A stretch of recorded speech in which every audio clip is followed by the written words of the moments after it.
a Russian doctor, ethical awareness, professional responsibility, and clarity after passing.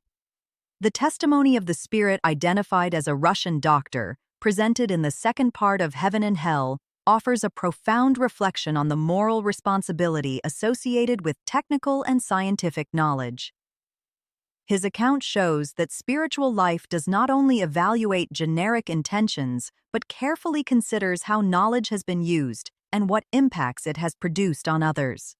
The Russian doctor manifests with full intellectual clarity, maintaining memory, reasoning, and awareness of his identity. However, his spiritual state reveals moral unease. He acknowledges that, although he practiced medicine with technical competence, he failed in fundamental ethical aspects, whether due to intellectual pride, emotional coldness, or neglect of human suffering. This recognition is central to understanding his spiritual condition. Modern depth psychology helps to clarify this state. Highly trained professionals can develop mechanisms of emotional distancing as a form of self-protection. When this distancing turns into moral indifference, a dissociation between knowledge and empathy is created. After passing, when the psychic defenses dissolve, consciousness begins to perceive these internal inconsistencies more clearly. Spiritism teaches that the suffering experienced by this spirit is not external punishment, but a natural consequence of expanded lucidity. Upon realizing the real impact of their actions and omissions, consciousness enters into conflict with moral values that it now recognizes more clearly. This conflict generates educational suffering, not definitive condemnation. Modern science reinforces this logic by showing that healthy human development requires integration between cognition and ethics. Knowledge without responsibility can lead to profound imbalances. In the realm of consciousness, this imbalance manifests as moral discomfort, which can only be resolved through recognition, sincere remorse, and inner change.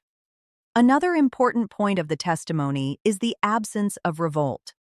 The Russian doctor does not deny his responsibility nor seeks external justifications.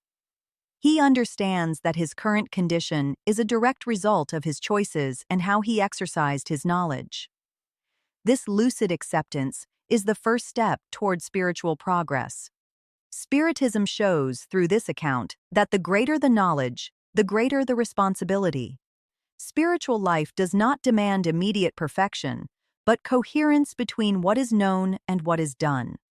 Suffering arises when there is a distance between these two poles. This testimony also reinforces that spiritual evolution is not interrupted by error. The conscious recognition of failures paves the way for learning, repair, and growth. The Russian doctor is not condemned, but is in a process of inner reorganization, preparing to advance from the understanding gained. Reflecting on this account is especially relevant in an era of great scientific and technological advancement. It reminds us that true progress is not just in knowing more, but in acting better. Knowledge combined with empathy and ethics builds a more balanced consciousness, both in the present life and in the future. If this testimony has helped you reflect on responsibility, ethics, and the conscious use of knowledge, like, share, and leave your comment. Your participation helps this message reach more people.